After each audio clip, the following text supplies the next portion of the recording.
We fundamentally believe that all of tax prep can be automated by AI. You don't know, right? Because maybe if we'd stuck with it for another year, it would be crushing it and I'd be like acquiring into it in 2 years. And then we had 100 users, then went back down to 30. A week later, it was like 45, then it was 90. Lost one of our top 5 accounts over that decision. And that's risky. That was a lot of revenue. At that point, the top 10 customers were like more than 50% of revenue. I'm 47 years old. And so when I left Plaid, I was 45 and I felt like if I didn't become a founder now, I don't know if I ever would. But I think I need to be more overconfident than I am today if we're really gonna win.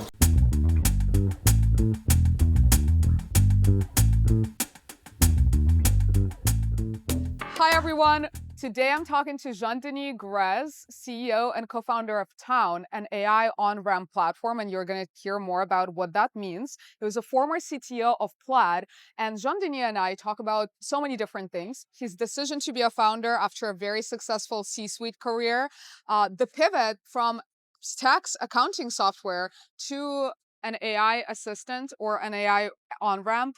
Jean-Denis is so passionate, enthusiastic, has so many interesting frameworks and stories. And it was a really fun conversation that I hope you enjoy as much as I did. And let's get to it. Okay, amazing. Let's do it. Jean-Denis, thank you so much for taking the time. Thanks for having me, Luba. It's so good to see you. Likewise, it's been a long time. It's been a long time indeed. Yeah. Well, there's so much to talk about. First of all, I'm curious. You obviously had a pretty good job at Plaid. You could have gone, you're not sure? Was it no, I had a great job. I had a great job at Plaid. You could have gone into C-suite at a similar stage company or at a bigger company. Why did you decide to experience the stress of being a founder? Yeah, I'm 47 years old. And so when I left Plaid, I was 45 and I felt like if I didn't become a founder now, I don't know if I ever would. You know, like I think if these jobs are like 4, 5, 6-year jobs. And I think if I'd gone and been C-suite somewhere else, I never would have had the energy to start. Like that was what I was facing kind of as a decision. I don't know what you love doing. Like I love building things for people. And I think the ultimate form of that is to build something from scratch too. And I'd never done that. I wanted to do it. I felt like I had it in me. I had the energy, the motivation, and you just got to jump. And have you always nurtured this desire to be a founder, or has it become the case in the last few years of your job at Plaid? Yeah, I don't know if I want to say it's a confidence thing, but I felt like I needed to learn for a long time to be able to do it. And I think when I was earlier in my career, I felt a little bit like an outsider. Like I didn't start my career working in tech in San Francisco. I was an engineer in New York building software for hedge funds. And even just coming here and, I came here to work at Dropbox and starting as an IC at Dropbox and moving to be a manager. Like my ambitions was just, hey, let me work for a great company and try to do a really good job. And then eventually I had a little more ego and I felt like, hey, maybe I could be like a great executive. And so then I started to be like, what kind of company would I like to join and do that? And I joined Plaid, and I was incredibly lucky, right? I was there for 7 years, but it's one of those companies that just had success after success after success. And then after 7 years, I started to feel a little bit tired. Like I wanted to go back to working on something smaller. And like I said, I was like, hey, if I go smaller, why not just go to the smallest possible thing, right? To nothing, and see if I can get it off the ground. Yeah, you keep mentioning ego, that it was an ego decision. Well, yeah. Look, I think when you try to do these jobs, you have to believe that you can do it. Let me rephrase that. So I think when I joined Plaid, the ego is like, I could be a good VP Eng. I could create a good culture. I could recruit great engineers. Like that's the ego part. And I think being a founder, it's like, the ego is believing that there's something that doesn't exist in the world and you want to create it. You want to make it there. And so the nature of it is you think if you weren't around, no one else would do it, right? You're bringing something unique to the universe. So that for me, that's a little bit of ego, right? I don't think I had that confidence that I could do those kinds of things until I was kind of much later in my career than most people. So that makes sense. So on this confidence piece, do you feel like a lot of your skills are transferable now that you are a founder? Was it necessary to? Well, build up the confidence? I don't think so. I mean, if you're like someone's listening to this, and I'll say the best way to be a founder is to just be a founder, because there's like a ton of, like, the role isn't really like any other role. And so you're not going to learn to do it unless you try to do it. I think there's a lot of things that are helpful from my career to be a founder. Like, I have a huge network of engineers, designers, PMs that I've worked with who respect me and whom I respect, that I can hire into. It was probably much easier for me to fundraise than it would be for other people. I do have a ton of experience like scaling teams, dealing with people matters. I have a huge network of friends and other founders that can help me. So those are like a ton of advantages for sure. But I think they're kind of advantages that like increase my odds of success maybe by 5% or by 10%. But at the end of the day, that's quite a lot. It is, but the reality is, like, are you cut out to be a founder? Like, that's the hard question. I don't think you find out until you try to do it. Have you found out? Do you think you're cut out to be a founder? I don't know yet. What do you think is going to be that? What are the KPIs here? I think, well, one KPI is people are always talking like, why does IPOing matter?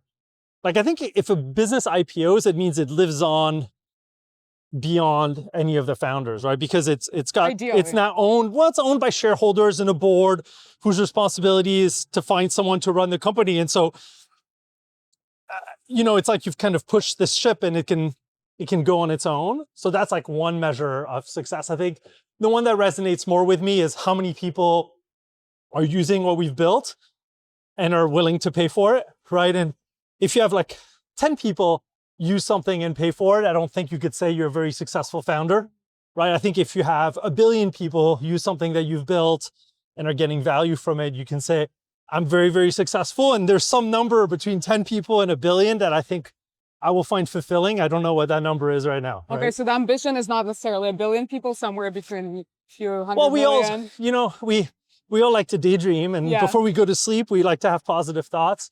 Like, certainly, I don't think it'd be a realistic goal to have right now, given where we are. But I hope we can make a lot of people's lives better, whether we get there or not. I'm excited for it. Seen. Yeah, me too. Do you wish you started the company earlier? This company, I don't know if I could start this company more than 6 to 12 months earlier, just because of where AI is. Yeah, because of where AI is. But I think a company. I'm not a looking backwards person. Mm-hmm. So I've never. I don't think, I spend very few cycles wishing I'd done things like differently in my life. I've made plenty of mistakes in my personal life, in my professional life. So I think if I look back, it would be depressing. I think the question I ask myself is, am I making the right direction, my decision? Now, I've always been very happy. I'm very happy with where I'm at. That's great. I feel like being a happy person is a really big part of having a happy life. It's like a choice. Yeah, exactly. Yeah, that's true. I hugely believe that every decision we make, even how we look at our own life, is a choice that we personally make. But remember how on Twitter or on X, the whole thing from Mark Andreessen about introspection went super viral, because he was claiming that introspection is not something you should be spending time on. It sounds like that's kind of how you lived your life. Yeah, I think you can definitely ask too many questions, for sure. And I think it's as a human, sometimes it's easy to find reasons why not, or find criticisms, right? And you often just have to jump and see what happens if you try to do something that maybe you don't have a great plan for or whatnot. So from that perspective, I think that tweet is good. I've never met him, so I don't want to put words, but I think sometimes what he tweets are things that might go viral, that people find interesting. I don't know how true they are.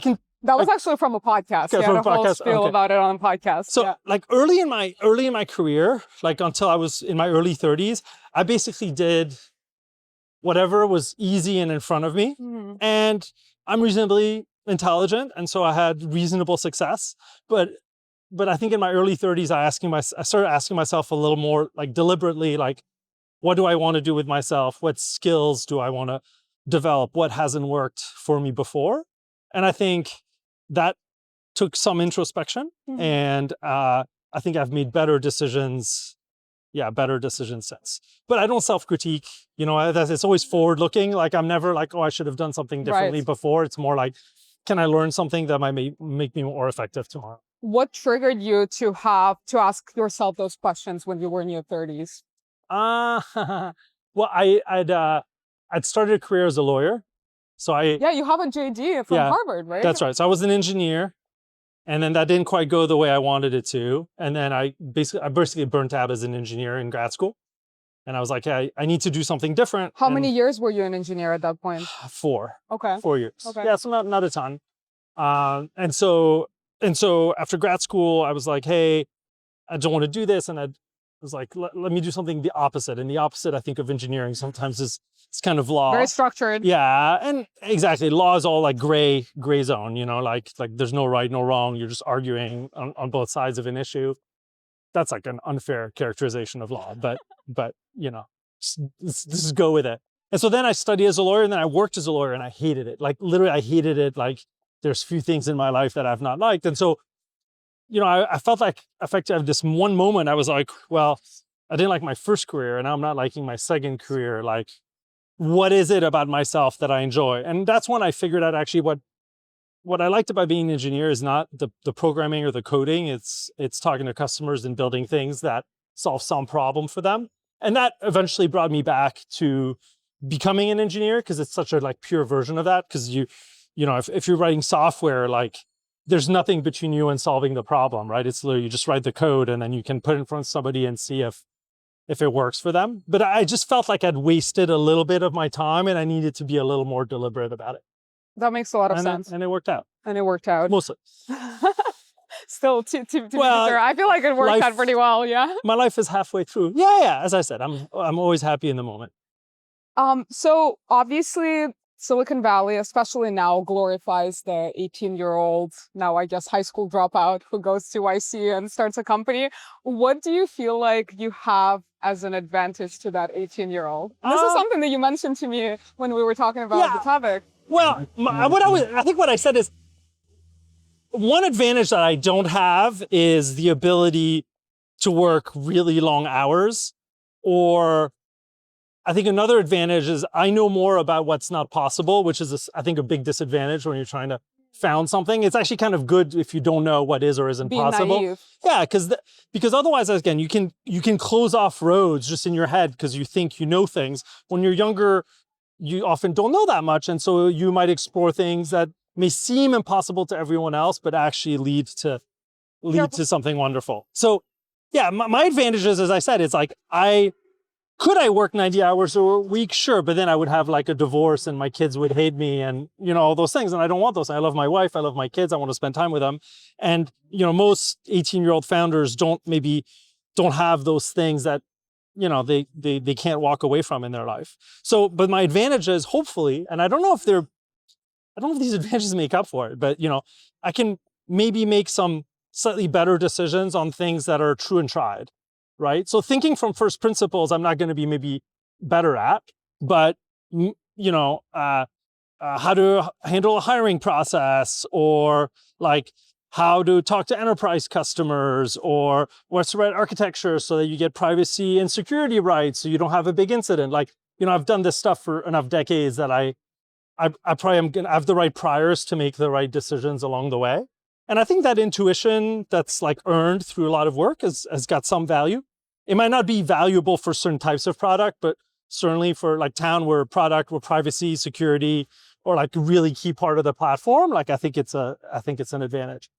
But, I don't know, maybe I will lose to an 18-year-old. And if so, well, first, congratulations to the world, because whenever there's competition between different founders trying to do something, you get a better product on the outside. So, I'm fine by losing if it results in the world having something great. Yeah, I think also it's not about losing or winning. Everyone, there are certain narratives and certain things that are glorified at a given time, but then it's more about the product, the desire, the ability to create something better for the world. I do like winning. I coach these, I coach these kids. I coach like a team of kindergarten soccer players, and we play every weekend. Mm-hmm. And like we're all big and like we don't count the score, and we're like sportspersonship is very important, and we respect the opponent and all those things.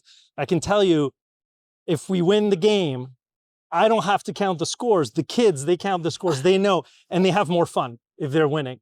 And it's actually something beautiful. Like kids that didn't like soccer and then they experience winning a little bit or scoring a goal, they want to do more of the thing and they want to be better at it. So I actually think winning is very important. And I think when I get stressed out, it's not, and winning doesn't mean you're first, right? It just means that your product works and a lot of people want it. Like I stress out a lot about, are we building something that matters? And I think feeling like we're winning is a big part of it. How do you keep focused on what you guys are doing versus looking around and keeping the score?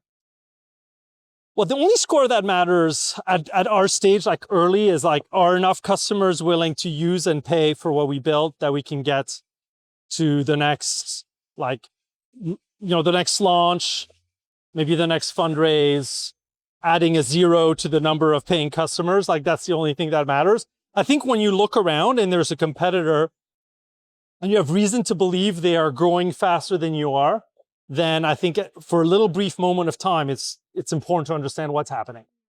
Is it a different product philosophy? Do they have a different customer or ICP?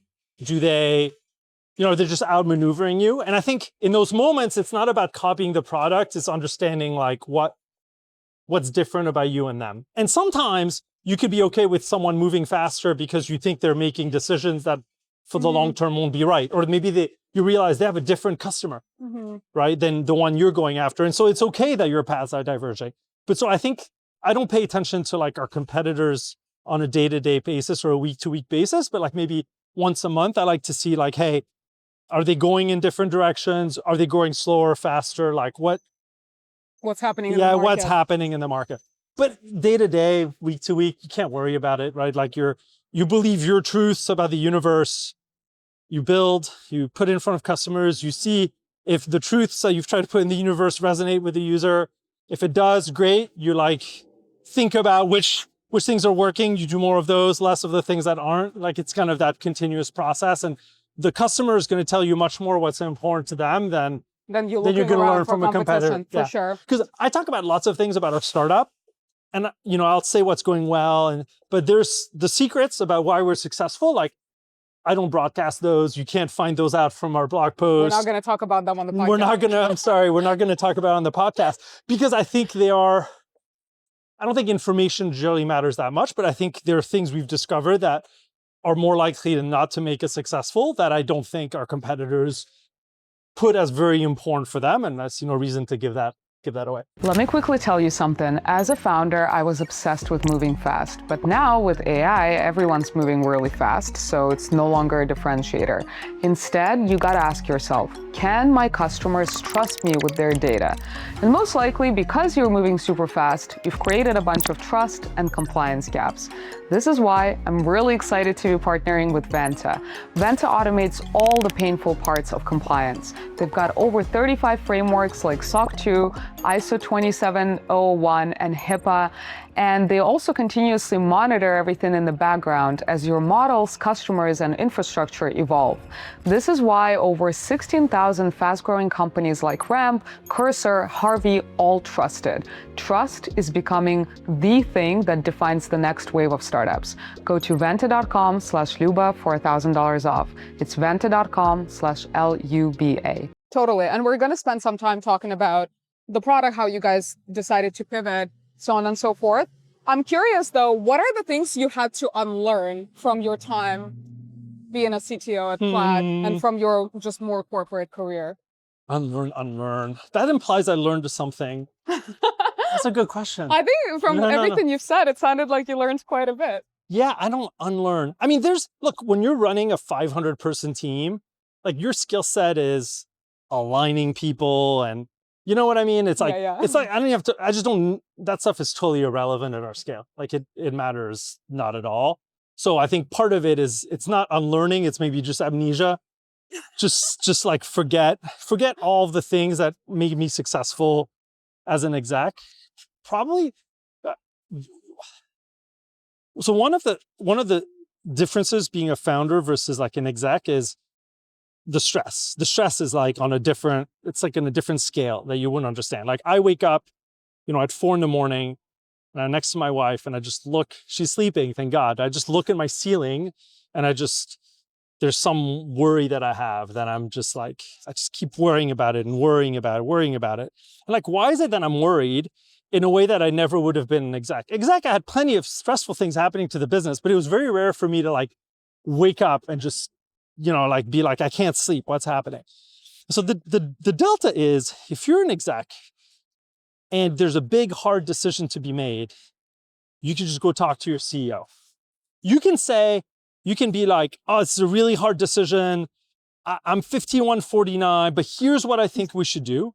And the responsibility is on someone else. That's right. As soon as you say the words to them, even if they say like, oh, it's your call. You pass on the responsibility. Yeah. I mean, if you're a really good exec, you stand behind it, but ultimately, if it's like a company ending decision, it's actually never on you. It is on the CEO. That's the nature of the role. So when I have a co-founder, I think for both of us, whatever our titles are, I think it weighs on us equally.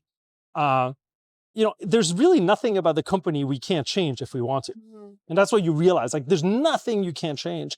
And so it's not even about unlearning, but whatever the skills are, if it's going well or not well, you always have this feeling like, what could I do differently that could get it to go better, right? And it's like little things and big things. Like if you don't like the food being served at lunch, it's like you don't get to complain because you could just literally just tell people that you want to. If someone on the team is like a little bit difficult around the edges and how they deal with conflict, well, you could just not hire people like that. You can change the composition of the team however you want to in that moment. If the product, if like the customers are complaining about the product in a way, you could just be like, that's not our market. We're going after a different market. Like literally the range of possibilities is really unlimited. And so I internalize that as stress, but also I think unlike being an exec, because you can pull so many levers, I think you have to flex like a much broader view of, like how you could get to win. So I'll give you like a concrete example. I'm a pretty conservative person in terms of like finances and hiring. And so, when you work at a company like Plaid, where the business is very successful, but you're trying to get more and more profitable. And so you have a very tight budget for hiring. And you're like, hey, I can only hire this many people. And this is the ROI of the projects that we have to do. And it's like it's all kind of given to you. Like your CFO tells you like how this business is supposed to operate. When you're a founder right now, I could be like, well, do I raise more money and hire 80 people, like way, way, way, way more than our revenue sustains, because this is a market grab and that's what I'm going to win? Or do I do much more conservative because I think the market's going to go down and I need like my unit economics to look really good? Like now that's part of the like board that I'm playing on. That would have been the board as an exec. So I don't know. I think it's just the altitude difference is the biggest thing that I've had to adapt to. The skill sets, like recruiting people, motivating people, like figuring out what the right technical work is. It's at a smaller scale, it's different, but it's still some of the same instincts. As a founder, it's really important to obviously manage stress and also figure out what that balance is between what can you actually control and what are the things that are out of your control and out of your hands. And obviously you can say that, okay, more or less everything is in your control. Like if the market's not working out, well, maybe pivot into a different market. But how do you separate the two? What are the techniques, rituals, practices that you do to find that balance for yourself? I mean, honestly, I think you control, like the example you gave is a really good one. Like you could just change market. You control a lot more than you think you do. Yeah. I think there's also like this is a friend of mine who's maybe a little unhinged, but he says that a startup is, like the reality distortion field. It's like, when you think about a startup is something doesn't exist in the world and you think it should, right? At the very basic of it, it's that there's no thing and you think the thing should exist. And the question is like, how do you get many people to believe that they want the thing? That's the job. This is not about anything except convincing other humans that they want the thing. So the whole startup is actually a giant reality distortion field. You're just trying to impose your will on other humans. Like you're trying to force other humans to want this thing that doesn't exist, right? And so when you think about it that way, I think it's like, if someone doesn't want what you have to buy, what you're selling, you're either not good at selling or you're not selling the right thing, but you fully control those two things. Like that's kind of the job. If on the unit economic side, if it's too expensive to build the thing, you're just not convincing enough people to help you build the thing for cheap enough. Like at some level, it's just like, you're just trying to convince humans. There's no like law of physics. It's literally just humanity. On the boundary question, I really treat it like anything I can adapt anything. I think where I carve out exceptions or one, like other people on my team don't really like it for me to tell them what to do all day. The other boundary for me is like personal life, family and friends. I think what we do with my wife mostly is like I time box. So I have these rules like Friday from 6 p.m. until Sunday 9 a.m. That whole window. Not every weekend, but most weekends I just don't work at all. And if I need to work, like I'm very explicit, like I need 4 hours on Saturday to work, because if I know for a time period that I can't be on my phone, I can't be on my laptop, then I can be fully present. Well, we have a date night every Sunday night. That's amazing. Right? Like there's these, and there's like the kids soccer that I coach. There's these things where I'm 100% present, because otherwise especially when you're Series A, like we are, every incremental minute of effort increases maybe a very tiny bit, like the odds of success, right? So I feel responsibility towards my team to give them a great outcome and build with them a successful business, right? Because they could go work at Anthropic or OpenAI, like, the team is that caliber. And so if they're gonna spend their time on this company, it's gotta be worth it. But also for my family, it's like, I never get the time back with my 6-year-old son, right? Like if 3 days during the week when he needs help with homework, or he wants to play soccer with me outside, or he wants to play video games, or he wants to read a book. Like if I don't spend that time for 2 years, then I never saw what he was like as a 6 or 7-year-old. So once you realize that, you just got to be like, hey, what's the right way? What's the right contract between me and my kids and my wife to make those things happen? And the suffering has been in all of this, not my family. I mean, I think clearly sometimes they wish I were a little bit more there, but it's mostly actually my friends. I would say like my friends mostly get very little of me anymore, because I won't sacrifice family. I won't sacrifice work. Someone has to go. Yeah, it's something else has to go. Something has to go. Yeah, and my health a little bit. So for someone listening, I know that it's really hard to make the A/B test and comparison, but there's a lot of founders who let's say are single, don't have any responsibilities, don't have a family, and I'm sure you've seen the meme "single until Series B." Maybe you haven't. I haven't. Okay, there was this big meme. That's pretty where good. someone was like, "Oh, I'm staying single until Series B because every single minute of my day has to go to the company." Yeah. Would you say that it's like net positive to have the support and this outlet that is your family, your significant other? Or if you were like that 25-year-old founder, would you follow the single until Series B advice? Oh, I think that's I mean, more power to any of these trade-offs that someone can make. I mean, I think when I was, I don't know if single is what I would say, like pre-kids is a bigger difference than single married. Well, sorry, then in relationship married. So single for me, it's like, I don't know, I've not been single for a very long time, so I don't know what's like. But I think when I'm single, I do like to go date. And so you're still spending that time. So I'm still spending the time at the end of the day. Like I think I feel very like, I feel both like a lot of at the extremes, like happiness, like fun, novel things with my wife, but also like a sense of stability that for me personally works really well. But yeah, there's no question I had more time when I was like 22, right? And I think it's more the discipline of applying the time in the best way possible. Right. Yeah. Also, I feel this about, I think my generation, I was born in 1978. So I think my generation is significantly less mature. Like when I was 22, I was significantly less mature than a lot of 22-year-old founders. Really? That I meet now. Yeah, and much less disciplined, for sure. Like, I think there's like, I think there's much, I feel like founders that I know that are younger, to me, they feel like they have put much more pressure on themselves that is to true. be successful, like at a young age.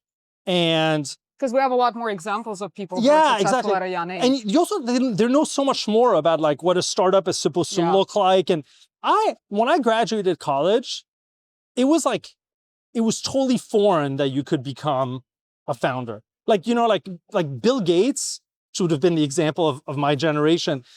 That was like alien. Like Bill Gates was like a 1 in 10 year kind of like situation, right? And then the one before would have been Steve Jobs. You were just like, now there's a ton. Yeah. Right. And so I think it's like, you know, whether it's like Michael Truel or Alexander, you know, from Scale and now Meta, it's like a lot of these people who are very young, brilliant, mature, like well-spoken, like good product sense, great engineers. Like I was nothing like that. So it's a little difficult for me to go back in time and like, I just couldn't have done it. I was not equipped. But if you are in your 20s and you can stay celibate and just use all your energy on your company, I do think that does increase the odds of success. I'm actually thinking of a friend of mine who's celibate and 22. He's not celibate, but I think he's like, it's like his meme, he had this thing where he was like, what did he say? It's like he like the power or the water, I don't remember, in his apartment like ran out, but he didn't find out for like 3 weeks because he was sleeping in the office. Wow. You know, and I was like, that's some commitment. Like you know, very good. Power to him. Yeah, unicorn. So good there. Also, you know, like each person is built differently and can do things differently. So, you know, when you and I talk, like it's not even in my option space, you know? So that series single until series B is very funny. You should look up the meme. They even printed out hats. You can get a hat. Okay, I got it. But the problem is you may never get to series B. Then you just go to the next company. You just, Yeah, I think there is a lot of questions with that commitment, but to each their own, you know, for different people, different things work. Yeah. Okay, take me to the decision of leaving Plaid to start Town, the first iteration of Town. Did you guys know right away what you're going to be doing, that it's going to be, you know, SMB, taxes, or were you kind of like, YOLO, we'll figure it out? So when I left Plaid, I knew I was like 85-90% sure that I wanted to do a startup. I took some. So it wasn't 100%. Okay. Well, I mean, I think I left being like, it in your gut. It's like what I want to do. Afterwards, you know, I was so, like at Plaid, I was so busy thinking about Plaid all the time. I didn't even have an idea. So I was like, I need to decompress. I need to figure out what I really want to do. I think this is where my heart is, but I don't know until I get there. So, you know, I left, I took some time off, like a few months off. And then when I came out of that. What did you do during your time off? I went to watch movies at like 2 PM. Oh my God, awesome. I did some trips with friends. I like, you know, just did honestly whatever I wanted. Whatever I wanted. I drove my kids to school every day and picked them up. With kids. Yeah, I mean, I didn't do anything. You know, I didn't like eat, pray, love my way around the world. I didn't buy a Ferrari, and I didn't do any of that. Yeah, there was no. But it was just nice to wake up in the morning and not have any plans, and to the extent I had plans, it was like, you know, go play Diablo 4 with a friend. It was like very, that fun. Yeah, exactly. It was fun. It was like pure fun with no expectation that anything would come out of it, you know? But eventually I got very boring, as these things do. I think it's important to let yourself get bored to see what sparks. For sure. And maybe even I should have forced myself to be even more bored. But yeah, so then. Why is that?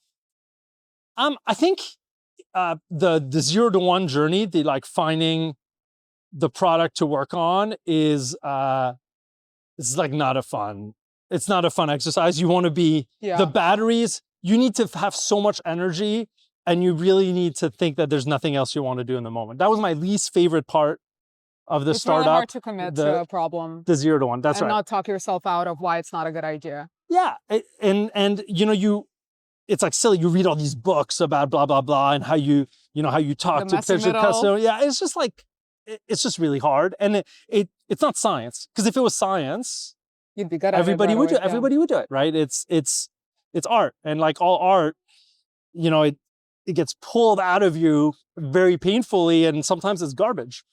So, but yeah, what happened? So I was going through that process of finding like a product to work on. And then actually a good friend of mine who had built a company in the accounting space basically was like, hey, like no one has solved no one has provided like software that helps with tax prep for businesses. And there's like two different go-to-market angles that we could go after. And so that became one of the like 2 to 3 ideas that I validated. And I went to validate it, and it actually looked pretty good.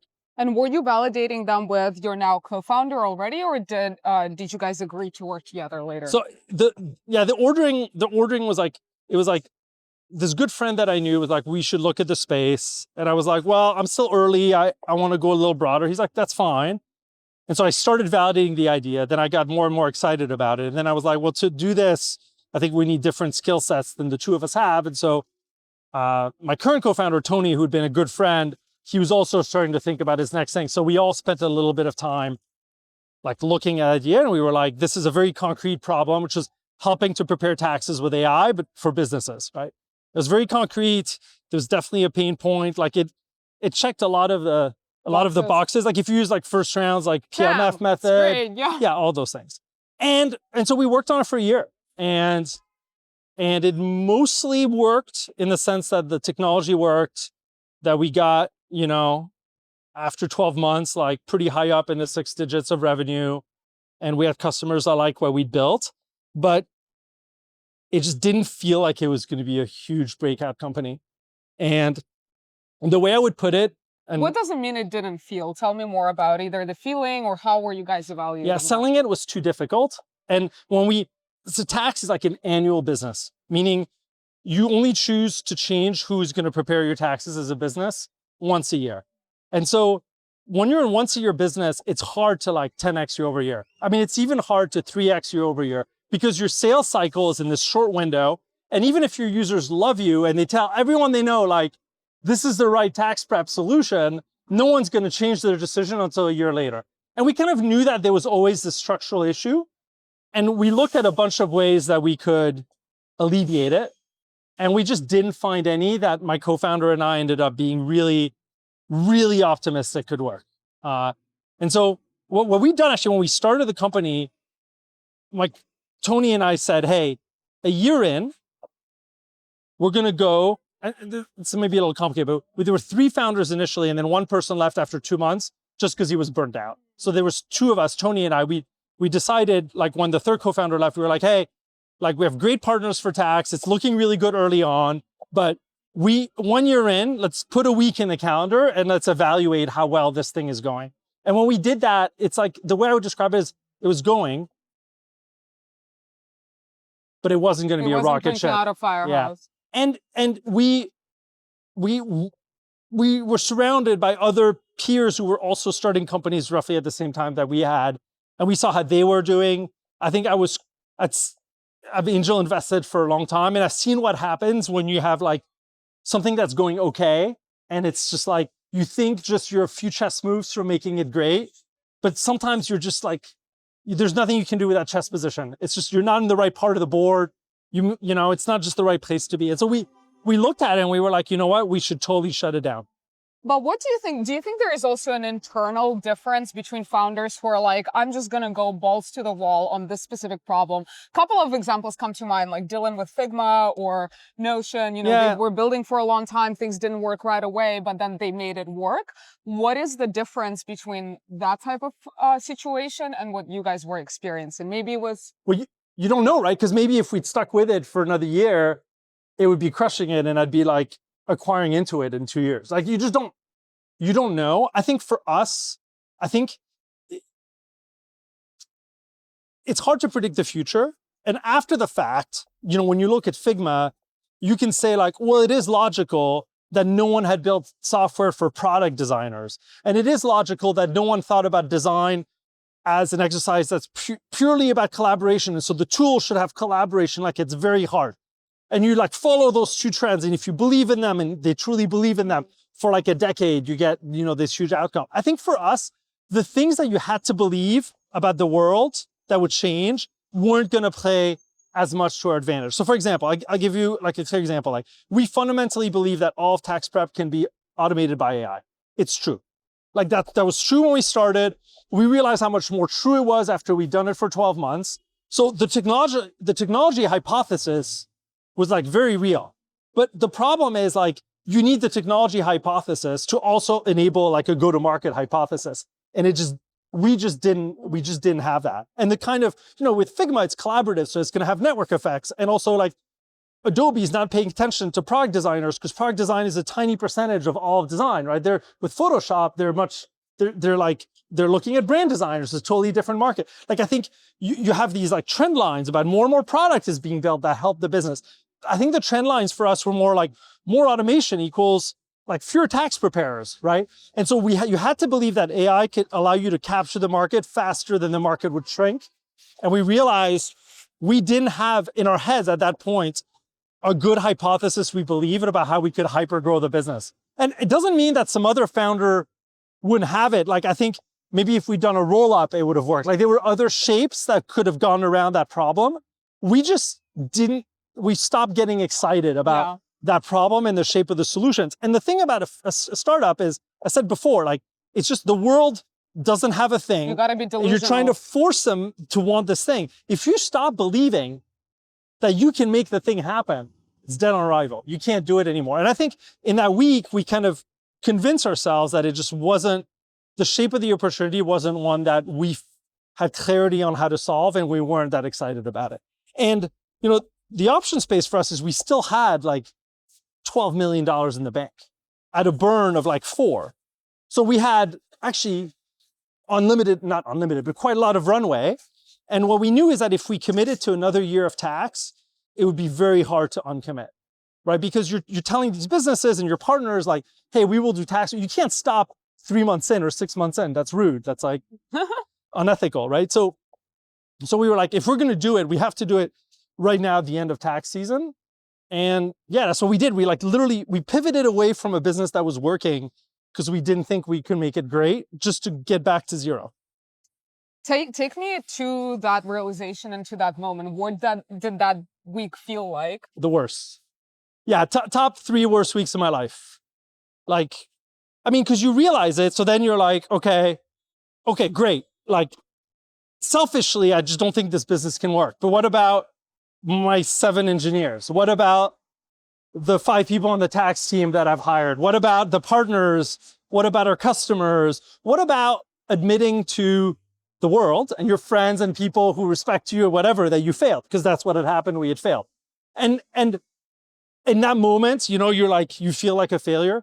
And then it's like, it's like the stages of grief. You go through them, you try to go through them as quickly as possible.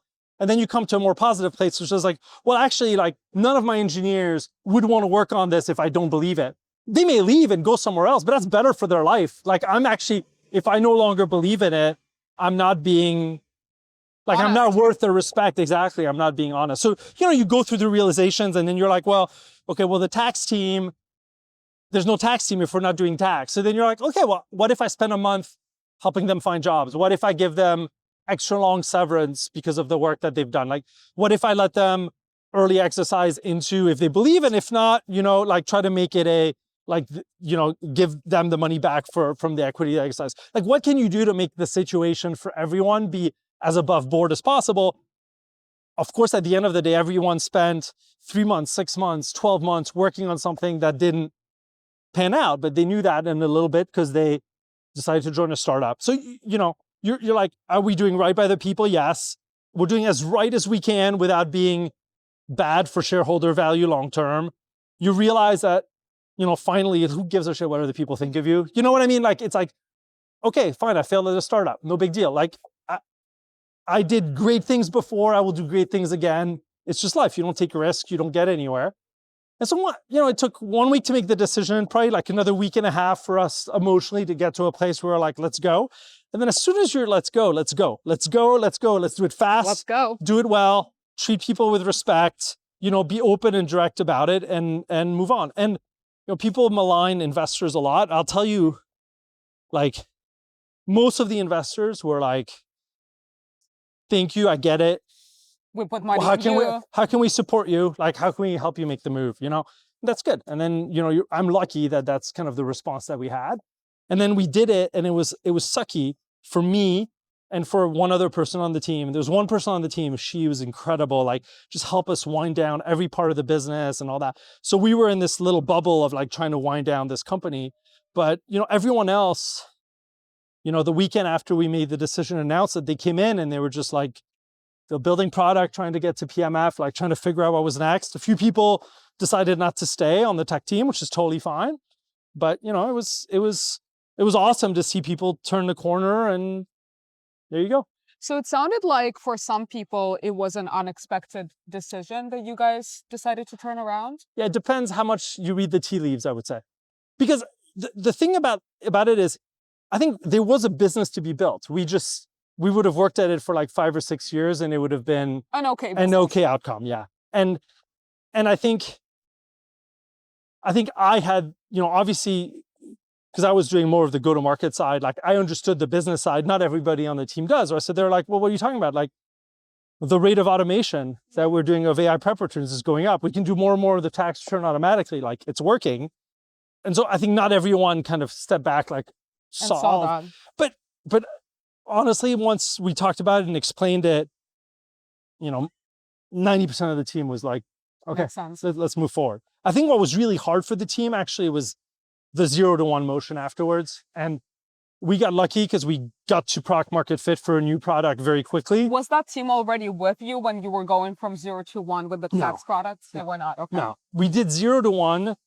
With you and your co-founder. Me and my co-founder. And that's the third co-founder. And then one person just joined really early.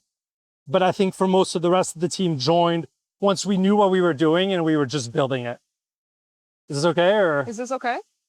Yeah. So they mostly came to build the thing. And if I had one observation is that when you try to recruit people to do tax and your pitch is like big market, finite technical problem, hard to do, but it's like bounded. People's mindset is like, we're going to execute on this technical thing to solve it. And the team was really good at that. When you go from 0 to 1, it's like, cool, we could build 5 products. You can build anything. Let's try to get some design partners, And I think not everybody necessarily loves that motion. And that's just life, And I will say the team adapted really fast, but I don't think we could have done 12 months of 0 to 1 with a, 6-7 person team. I think with a co-founder, 2 co-founders can try to find product market fit for 2 years. That's fine. But trying to like walk alongside 7 other people to do that is tough. And so, we got lucky that we got to PMF, but as soon as we got a sniff of PMF, my co-founder, like Tony and I, we were like, you know what? Like, let's go. This is the thing. Let's go after this thing. Because we knew if we didn't give people like a clear goal and timeline, it would just be tough to get everyone motivating. Yeah. I mean, it's like little things. Sorry. No worries. I want to bookmark talking about the actual, pivot and come into finding product market fit with Town, what it is right now. I had one last question on this actual feeling of the pivot. For someone listening who is going through a pivot or considering a pivot, how much to bring your team along to exactly how you're thinking about something? Because it sounds like you guys generally have brought people along, but some people are still surprised because they weren't necessarily part of like the go-to-market motion. Yeah.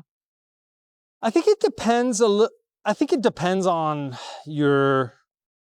how far along you are, what your culture is like a lot of those factors. I think for us, the best answer that I have for you is, I think in general, it's best to be transparent. And I think I wasn't sure as doubts about the business were like shaping up. I wasn't sure if I was being rational or not, right? And so what do you mean by that? I didn't know, was I not excited about the business because it wasn't working as well as it could? Or was I not excited about it because I didn't see a way through the maze to get to a big success? I didn't know that, but I started feeling a little bit like something was off. And then we'd always had the time in the calendar to talk about it. And I think any leadership team, you need these moments where you step back, whatever you do. We do it now with the current version. You can't just be in the trenches all day. You're going to miss something. So you need once a quarter, once a month, once a year, whatever, at some cadence to step back. So we'd had that.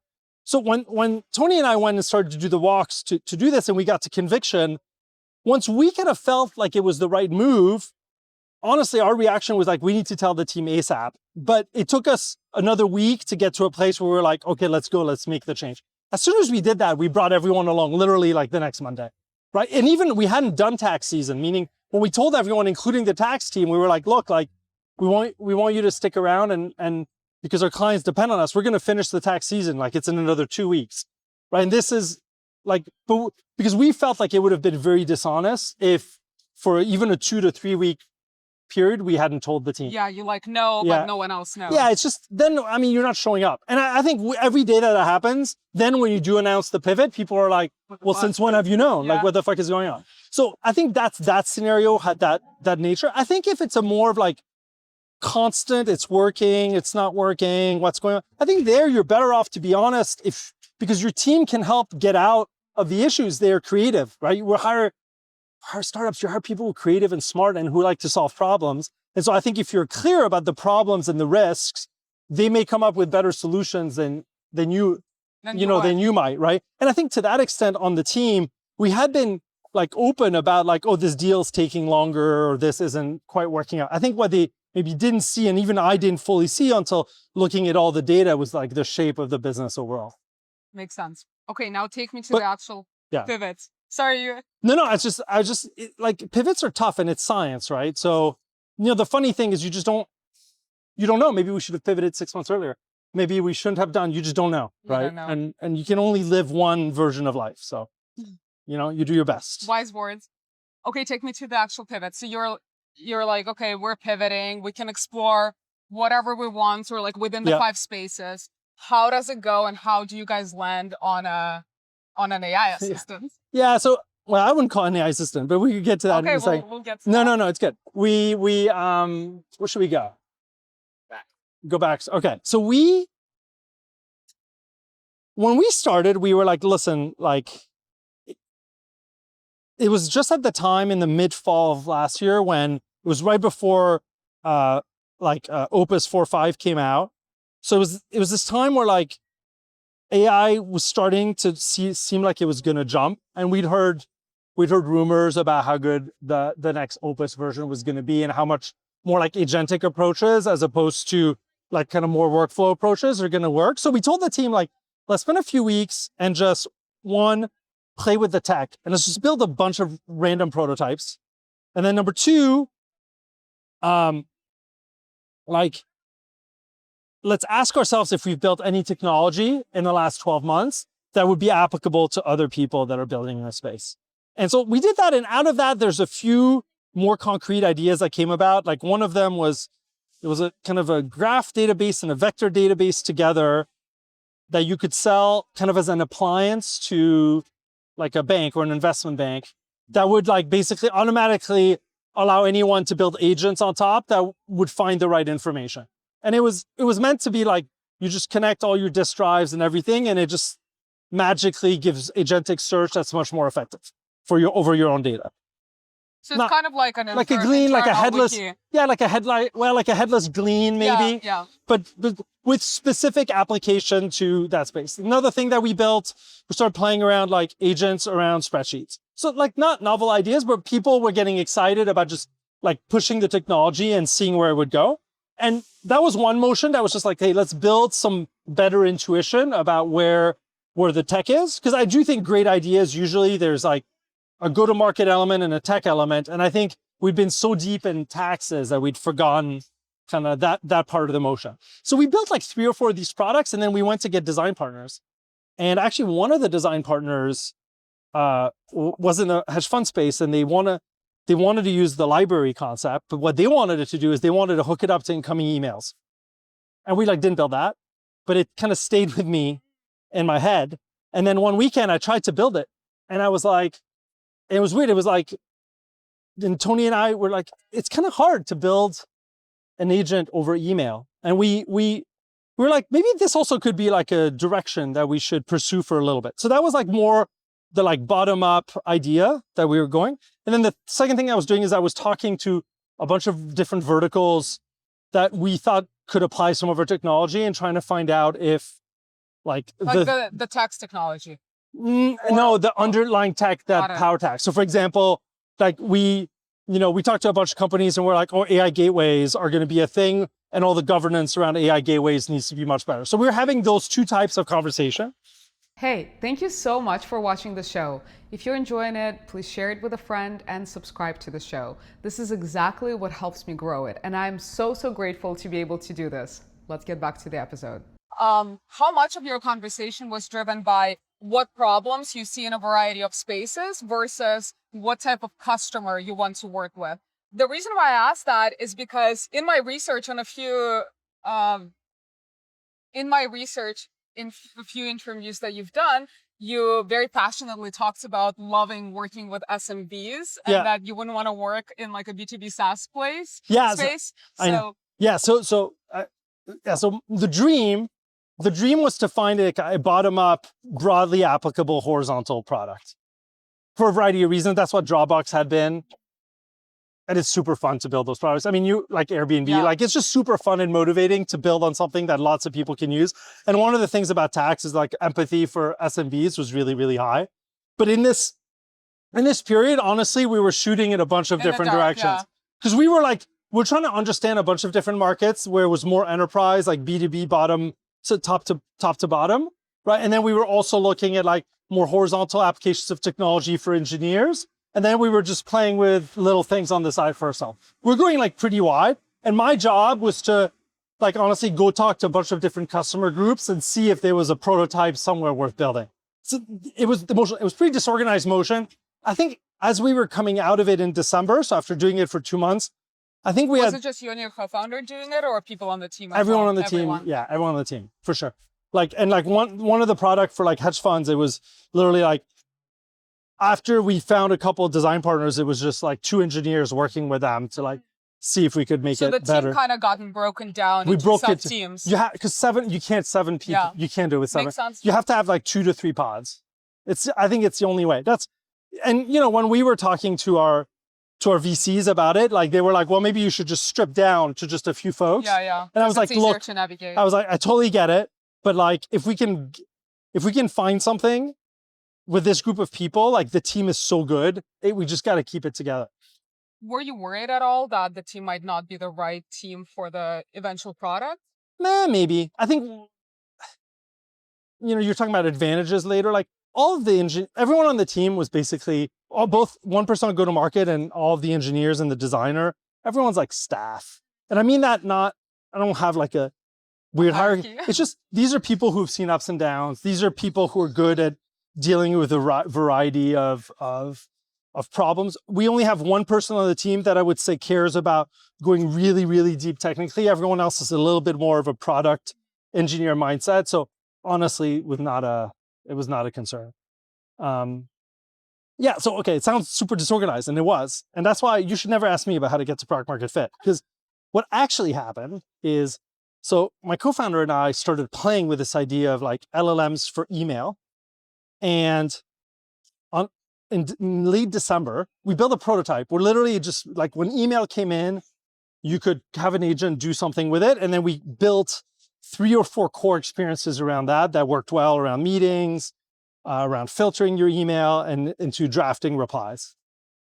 And on our website said, Town is a applied AI company. We put a sign in button in the upper right. Didn't say anything else. If you clicked on, it was a blue sign in button, like no styling to any of this. You press on the button, it would ask to connect your email, your Gcal, and your Drive to the app. So literally you would see this screen with like nothing really. Yeah, and then 10 check boxes. You're like, okay, you connect, and then it would have these basic experiences. And I don't know how, but like 20-ish people decided to click on that and retain. So more people signed up and retained. And so when we came back from the holiday. So what was the experience then? So you sign up and then what happens? Like it drafts email responses? It would just draft responses. It would send you a morning briefing and it would like prep you for meetings. Okay. That was it. And you could say like new workflow, and then you could type a prompt in English for what you wanted to happen when an email came in. That was it. That was the product. So was this around the same time as Poke has launched? Because Poke had a similar experience, but through text. Poke had launched this summer. Okay. And Poke had launched, I think, in August or September of the year before. Yeah. Okay. This was like, we were not paying attention, but this was in like the early, like OpenClaw was starting a little bit in December to be noticed. It was called Clawbot at the time. Yep. In like some some circles. So, I mean, basically 20, so we came back from vacation. We're like, why do we have 20 DAUs? Yeah. This makes no sense. And we looked at the usage, and it was there was one person. That was one person who just built insane things. Wow. Now, we don't look at customer data, but at the time we just see this person is running like 200 workflows a day, like serious stuff. So we were like, what's going on? And so Tony and I looked at it a little bit and we were like, you know what, let's just ship this. So the team came in from vacation and we were like, we're going to ship this to the world in a month, like in February. And the team was like, what's this?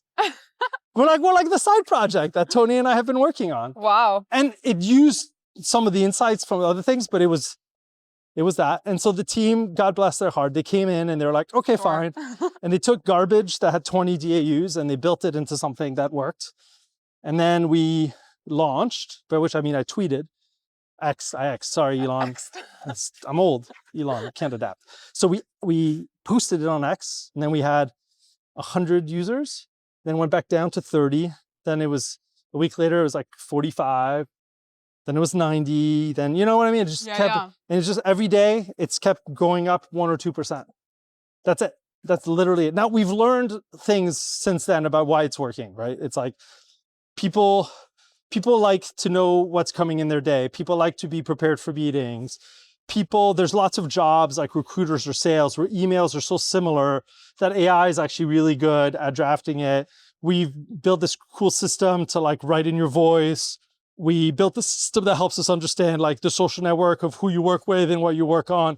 There's like these building blocks that we got right. We give every assistant an email address that you can forward things to. The assistants have names and personalities. There's lots of things that we got right as we started to listen to users and see what they wanted.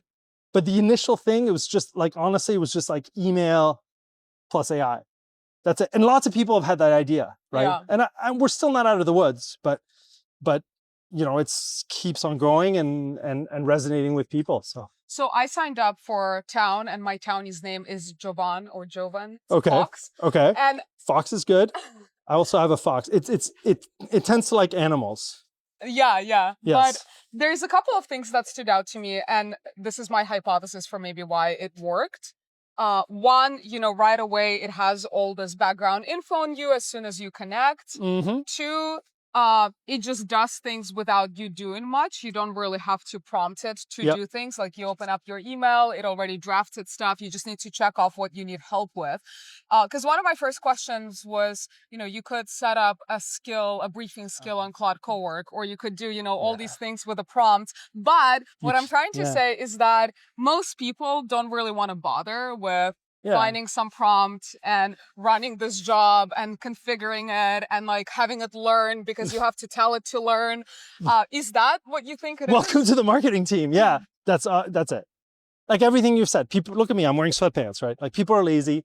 Yeah. Not in a bad way. Like people they want the path that has the least resistance. We're like water going down a hill. So the path of least resistance is not create a skill, blah, blah, blah. The path of least resistance is we give you something that does it pretty well. And then after that, we can show you that if you just say like, oh, like next time you do this, can you make the invite have a title that looks like that? And if it learns that from you and in the background, you care, it's a skill, but you care, you don't need to know that. Yeah. You just need to do the thing that you wanted to. So a lot of it has been like getting a default experience for people that's better than nothing, right? Fair. No, but no one's gonna go and set up an open claw. Most people, like really like very smart, knowledgeable people just aren't gonna do any of that stuff. Yeah, 100%. I mean, I am, not like an average don't want to do any work, but sure, also pretty lazy. I don't really want to be spending a lot of time on these workflows. I have a bunch of projects on Claude, like a second brain project, lots of content projects. And I'm like, wow, the bottleneck is still my time. It's the same thing as my aspirations to set up a Rome research, to, have like a complicated Notion database. It all sounds great in theory, but if I'm the bottleneck that has to spend 2 hours a week recursively asking it to go learn and rate itself and like giving it context, it's just a lot of work. Yeah, the pithy way that Tony says, he says, if AI is so smart, why do I have to learn it? why can't it learn me? Yeah, you know, just do stuff. It'll just learn me. Like you're supposed to be AI. You're supposed to know all this stuff. Can't you figure out what I want? And I think like end game, if we can pull that string for a long time and be better at suggesting and automating things for people without them having to do much work, I think there's a big product to be built. But like, I think it's not like a deep insight. Like I think like more and more products are doing suggestions, but I think there's a real know how to do this well. And so I'm pretty excited about where we can go if we keep doing it that way. So, you said earlier, I was like, oh, we're not an AI assistant. I literally just wanted to ask you that. Yeah. What are you? Well, the assistant is like,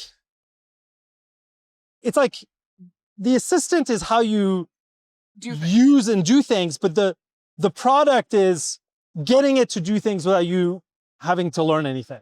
So actually, the way in my head I think about it is like, we help normal people onboard onto AI.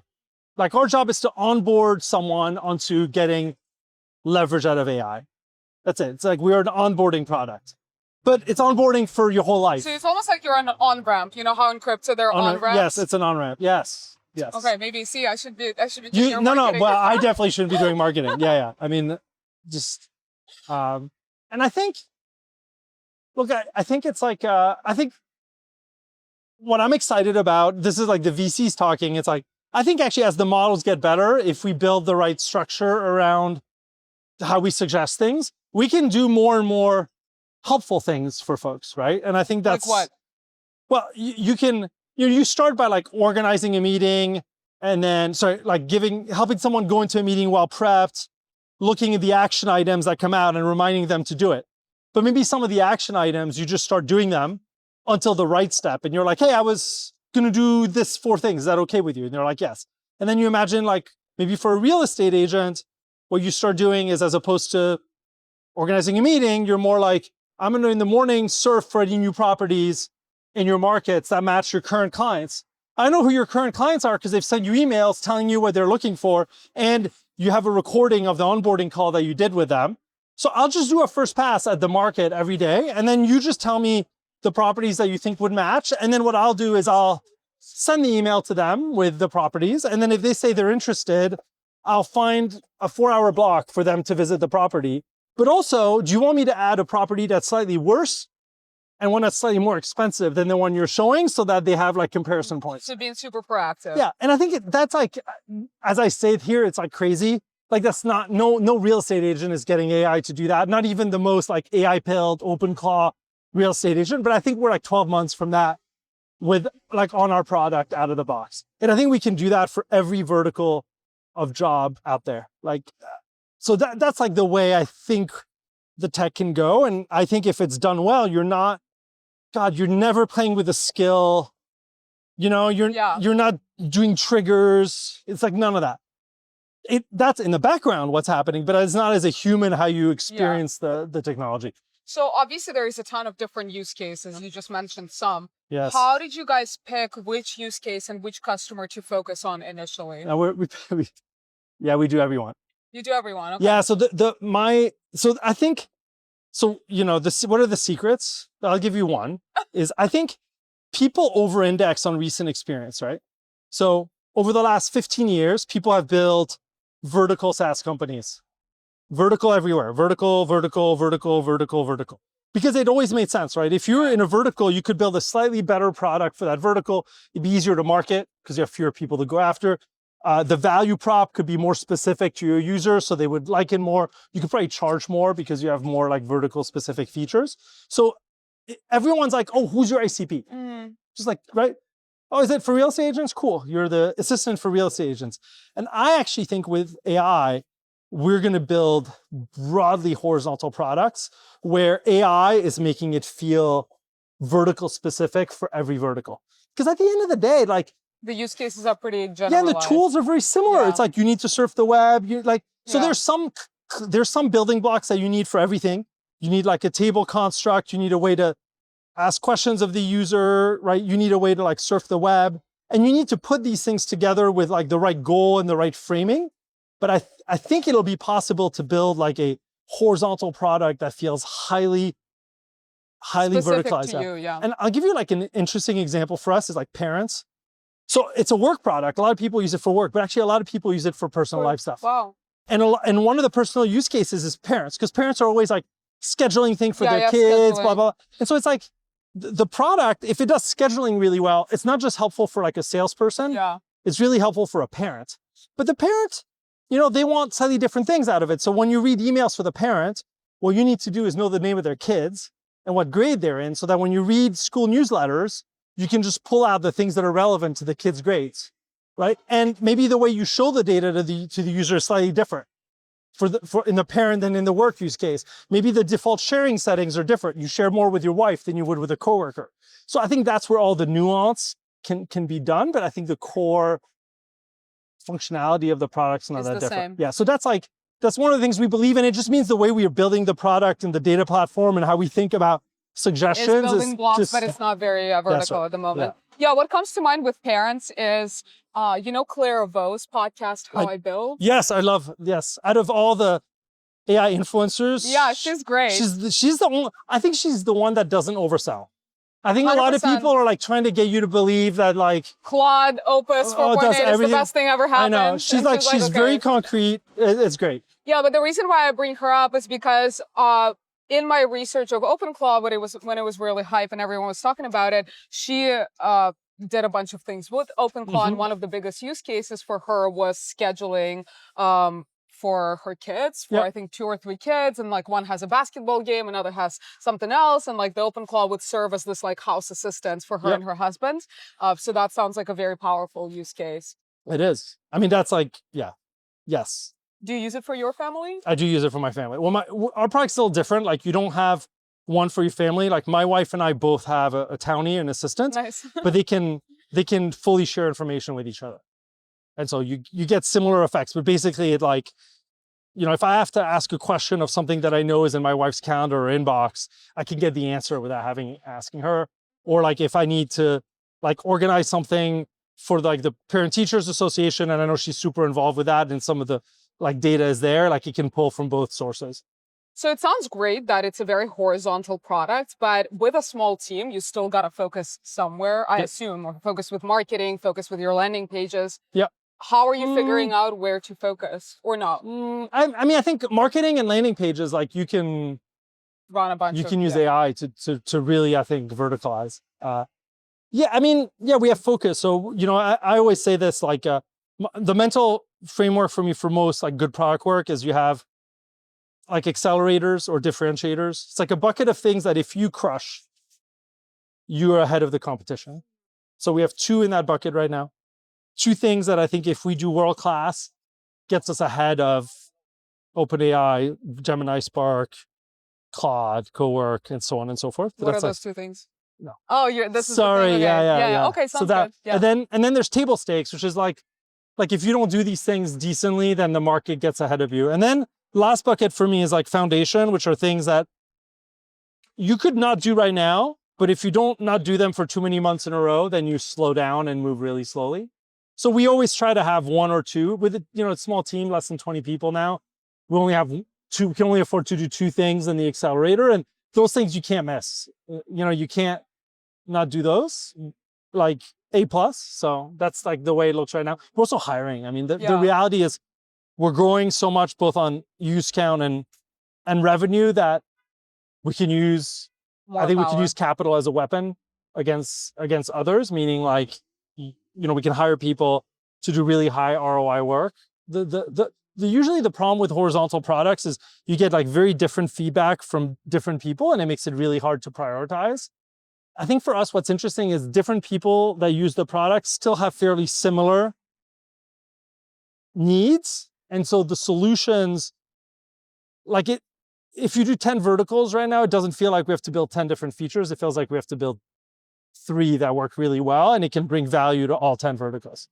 Can you repeat again what that framework was, the acceleration and... Yeah, you need accelerators, table stakes, and foundations. And where did you learn this framework?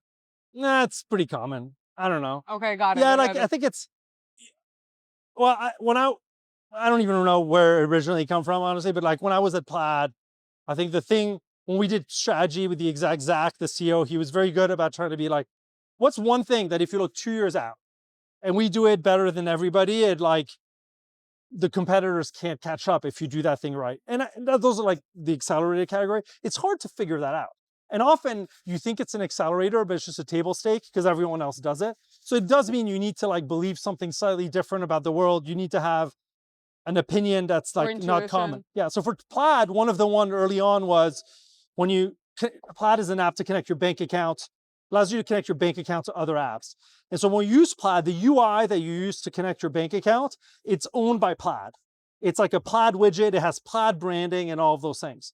And Zach was like very clear, as was William, the co-founder. He was like, if people get used to seeing powered by Plaid for like 3 years, we're going to have higher conversion and more trust. And that means the newer fintech app will want to use Plaid. They won't want to use someone else's company because ours will have been there. And all the competitors, to get customers, they were allowing people to really white label the experience. So, Finicity, a competitor, it never said powered by Finicity. Yeah. It was just like, it looked like the app. And so when Plaid did this originally, we lost one of our top 5 accounts over that decision.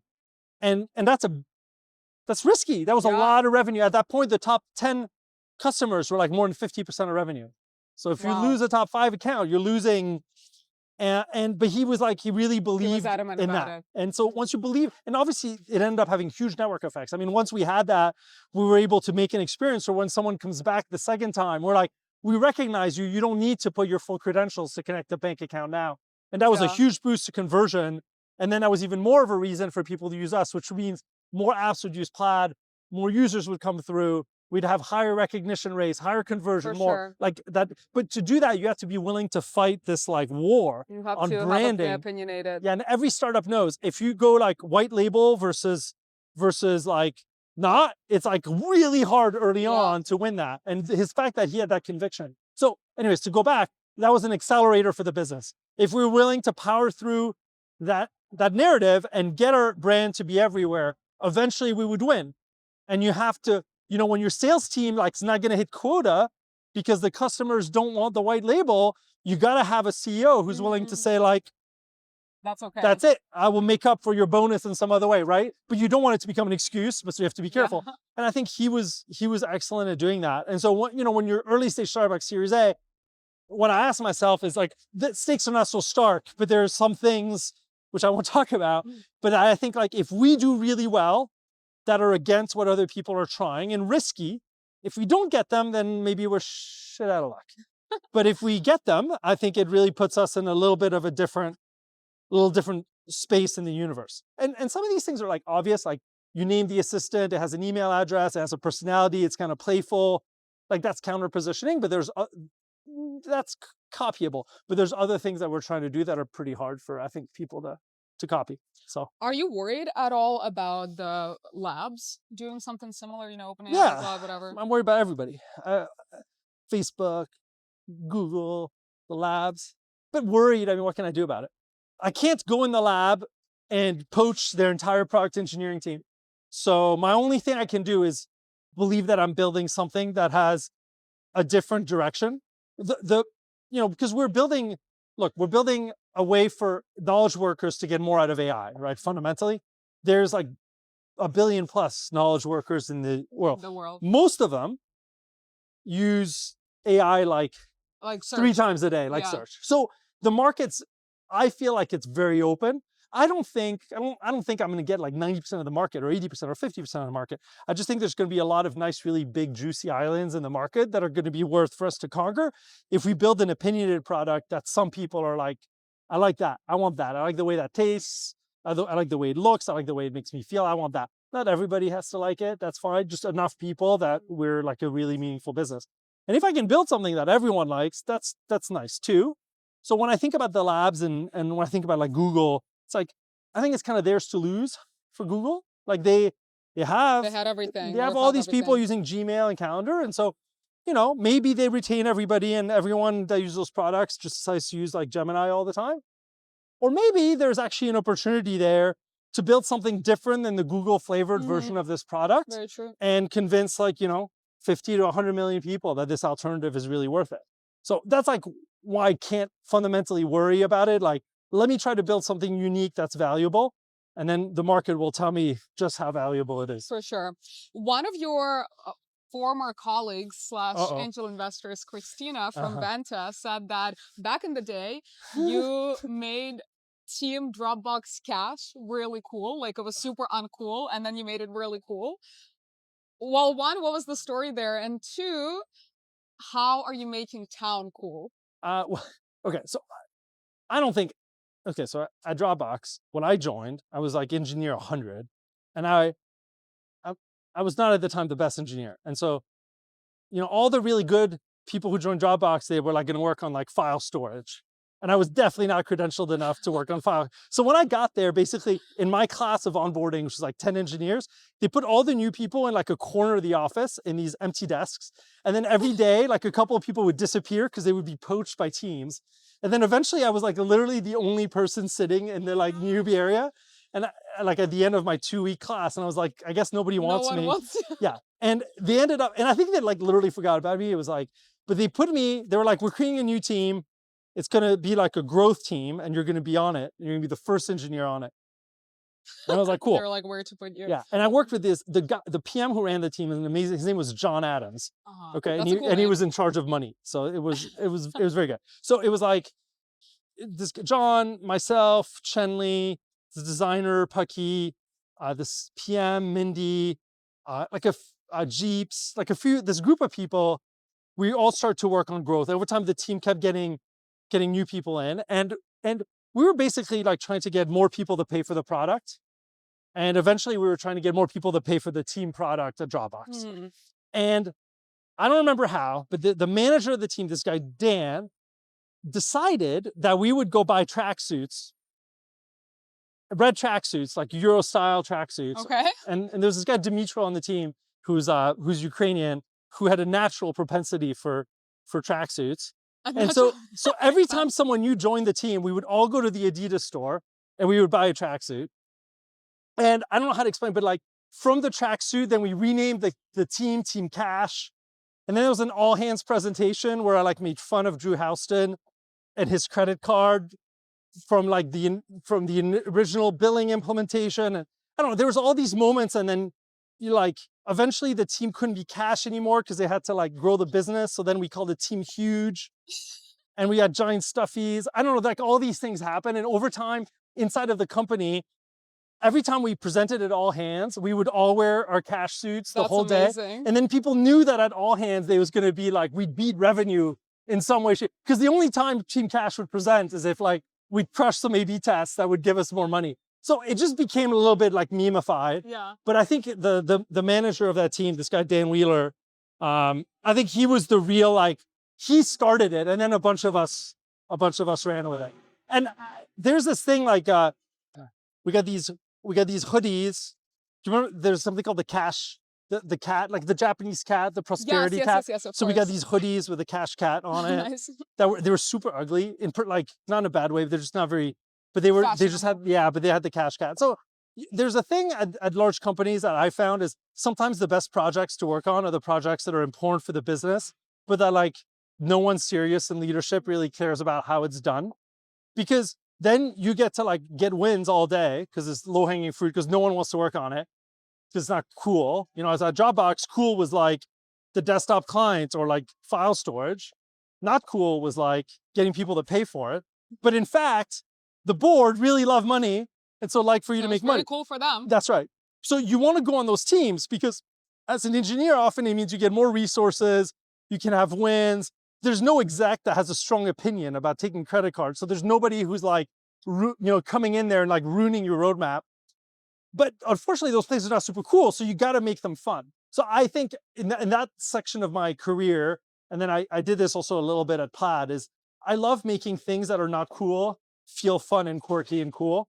And you can do it by being a pirate ship, but I think that can be like a little feel bad for everyone. I like to do it in a way that like can be broadly celebrated. So yeah, that was one example. And I also like dressing up teams. I think it's super fun.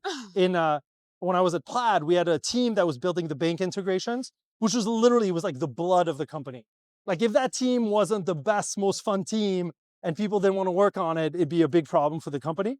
And we had an office in Salt Lake City that focused on that. And the manager of that office, I always remember like I was like visiting, and they were like, she's like, oh, we're doing a cultural building thing. And she had us all wear like colorful tights because she would always wear really colorful tights. So there's a bunch of us like that are visiting, and we're like wearing like literally these like rainbow tights all day, like in the office, like very ridiculous. So I have these photos of us, like doing a thing like the Roquettes, with the tights on. It's just amazing. Anyways, I like making things fun. For town, the town's kind of fun in of its own. Like we have the characters and like the townies, and so I think like naturally when you're like 15 people, 20 people, like you don't take yourself too seriously. You can have fun, and we've made that a good part of the like naturally. But I don't think we've yet super memeified the team. Maybe you could start dressing up like the townies. Yeah, this is, I think it's less fun to be a CEO than it is to be like between, because CEOs are crazy. Founders are always a little crazy, and then the execs below, their job is to take crazy and like modulate it so that the team can be like, okay, I can deal with this. Exactly. So I think I really like that role. I'm really good at like modulating, like taking stuff from above and creating fun underneath me. Someone else can do that. But no, the problem is now I'm like the founder, and I think I'm just becoming a weird founder. Tell me more. I don't know. I have the fear. My great fear is that I'm becoming like the difficult founder, unbeknownst to me. But you're not self-aware. So are there already some, signs that you gotta do one becoming of these. A weird founder? You got to do one of these with the team. I don't really know. Hi guys. I wish I had one of those. Wait. So why do you have this feeling that you're becoming? I just have a fear. It's a fear. It's like unfounded for now. Are there any examples that you've seen of founders who are very weird and you're, worried about becoming them? No, come on, we're not going to answer that question. They're all weird because because it's not their fault. It's because people don't say no to them. People don't give them as much feedback. I'll say for sure, even now, it's like the people who've worked at Town, who worked with me before, which is like 2/3 of the team, they give me shit all the time. It's fine. But like new people who join, especially now that it's like going well, who just join. They're like, oh, it's the CEO. A little bit more. Yeah. I try, I'm approachable. I go on walks. I tried, but there's this natural little gap that happens. I don't know. Do you see the Snapchat gases yesterday? Like, maybe it's amazing and I look forward to using it, but there's a part of me that feels like someone should have said something, Yeah. So I think it's more like that fear. We'll see. What's your CTO personality versus founder personality? What are some differences that are already obvious? Well, oddly, I think I'm spending more time on technical matters as founder than I was at CTO. I think as CTO, I felt more like my job was to align and coordinate. Yeah, and let the staff engineers like do their staff or principal engineer thing.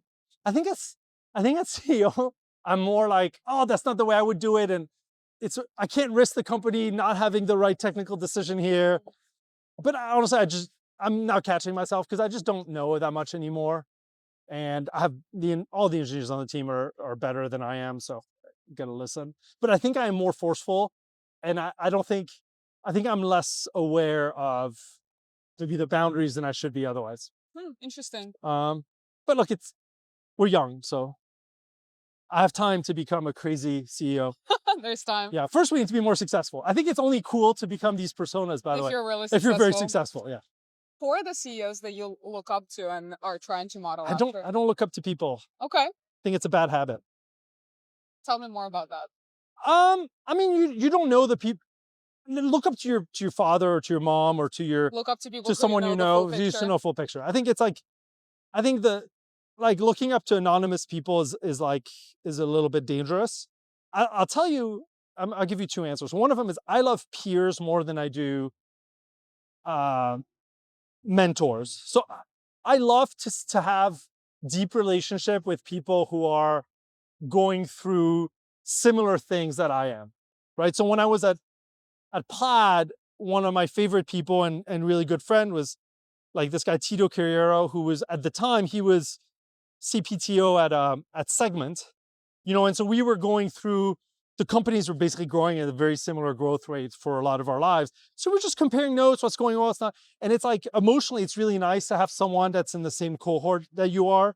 And so right now it's the same. I have a few founders that I like to connect with who are going through the same thing. And I like that relationship better. And then on heroes, I mean, and I don't want to, this is going to sound weird.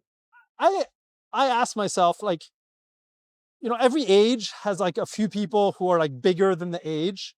And so I think as like a technologist, you have to look at Elon Musk despite all the faults and just be like, yeah, for sure. Like, because there's a lot of other people that are successful where like my vibe on it is like, well, I never had the insight that they had, but if I'd had the insight, I could have done that job.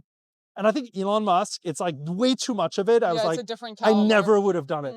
Like, I just could not, there's no way I could have done, like, it's not one thing that I couldn't have done. It's like 100, And so, and really, like, there's a lot of things in the world that if it wasn't for that person at that point in time, well, it still would have existed. And I think with him, you're like, I don't know if we would have like as many rockets in space right now. That might have happened like 10 years later. And so it's hard not to look up to that. And, I love history. And so, I'm French. So when you're French, I'm American too, don't worry, people, by 2 nationalities. When you're French, it's hard not to like read a lot about Napoleon, right? Because he's done so many things. He's done so many things, and the French legal code is, on Napoleon and all that. So anyways, so you look up to Napoleon and you're like, and the guy's nuts, for sure, no doubt. But in his time, lots of people didn't like him and had no respect for him. And they were all small-minded people at the end of the day.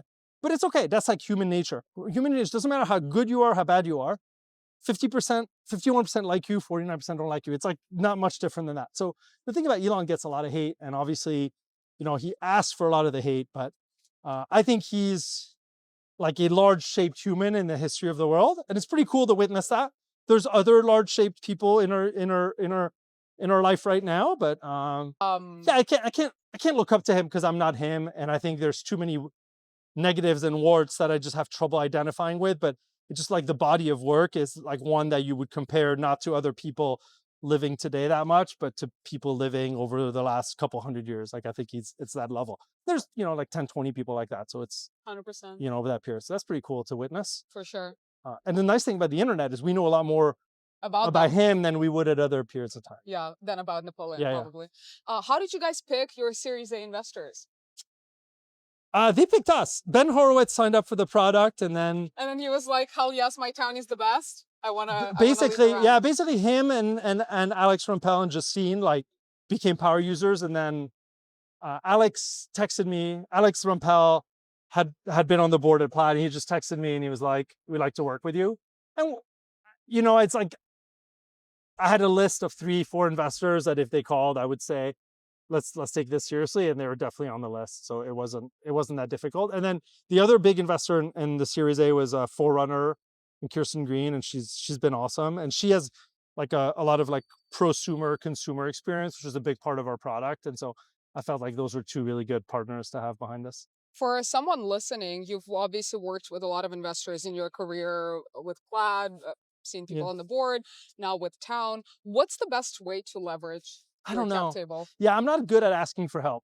So I'm not the right person to ask. I feel like I under leverage our investors. So I think I like investors that are forceful and tell me how they can help me. I don't think I know how to leverage them that much. If they're watching, what type of help are you looking for? Well, we're gonna have a board meeting in a month where I have one. I think like yeah, I don't think I can talk about that one here. Okay. I mean, there's like, I go back to the peers. Like we have to make some like product decisions right now that are not unlike product decisions that companies like Harvey or Lagora or Decagon or Sierra have had to make, for example. And where I expect the board to be helpful is both giving me their opinion because they've seen the similar decisions made at those companies, but also putting me in touch with those founders to get not the like fake answers, but like the real, like, hey, be honest with me. Otherwise, I don't know. Alex Rampell right now has helped close 7 out of our last 8 candidates. Wow. As he likes to remind me in text message. But I mean that in a very positive way. Like I think recruiting and candidate closing is, I think, a great investor will really help with that. When you're early, you don't have that much legitimacy yet, right? But you need to close incredible people. And so, if you have someone who has a real track record as an investor saying like, I don't write many checks a year, I write this check. This is why I write the check. This is how we think about the opportunity. It's very meaningful. What are you struggling with as a founder personally? Struggling with. I mean, the stress and the hours is like a constant battle. We talked about it before. Like I wonder if we should be hiring and growing more aggressively than we are. You know, I'm like, don't want to get too much over my skis, but I think there's like I have a good friend and peer who's like, his point to me is like, look, with the kind of product market fit that you have, you should be playing to win. He's like, the way you should think about it is not just as the next move logical, but if you do the next 3 moves now and everything works like you expect it to, how much more successful can you be for the 3 moves after that? And whereas I'm much more like, cool, when the metric gets here, then I do this. The metric gets here and I catch up to it. You right? kind of need to prove And he's to like, yourself go that way ahead. Yeah. Because I don't want to wake up and just like have like overhired, overspent, overbuilt. I don't want to do those things. And he's like, the problem is like AI is moving so fast that if you don't always assume that it's going to work out, you're going to be behind like the 18-year-old founder who just like YOLOs a little more than you have. So I think I struggle with like that, the right risk framework. Yeah. And then, I mean, I have like strong opinions about things like we're 5 days a week in office in SF. For a while, I was like, I love that because I love working with people. I love whiteboards, you know, but we have a great network in New York. And so I was struggling with it and we just like, let's hire New York. Now we have like a 4-person New York team like overnight. And I just feel like an idiot because I should have just made that decision earlier. So it's like you constant like that level of struggle. But otherwise, honestly, today, if you caught me like 7 months ago, it'd be a lot different answer. But I think right now, the way someone put it, someone said, I exude the kind of enthusiasm that you generally get out of a 25-year-old consumer founder who's found product market fit. So I feel like I feel a pretty good place. That's fantastic. Yeah. My last question is, being a founder is the ultimate personal development journey. What are you learning about yourself? I don't know if that's a hot take, that right there. I don't think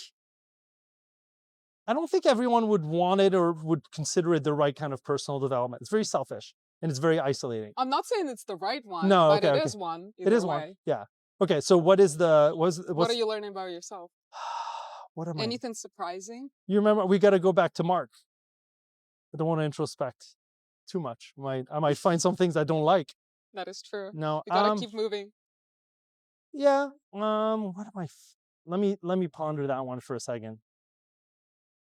It's the one that we've been talking down this whole street. I think it's like, you know, we talked about confidence at the beginning, and I think I have confidence that I can do this, but I think I need to be more overconfident than I am today if we're really going to win. And like finding that and making it my own and making it feel personal is like, I'm still working that out. Well, hopefully this is your one takeaway from the conversation. Yeah, it was really good. Yeah, exactly. It's therapy. This is therapy. You just got to it at the end. Jean-Denis, thank you so much for your time. This was awesome. It was awesome seeing you. Hey, thank you so much for watching the show. If you're enjoying it, please share it with a friend and subscribe to the show. This is exactly what helps me grow it, and I can bring more exciting guests on. Thank you so much.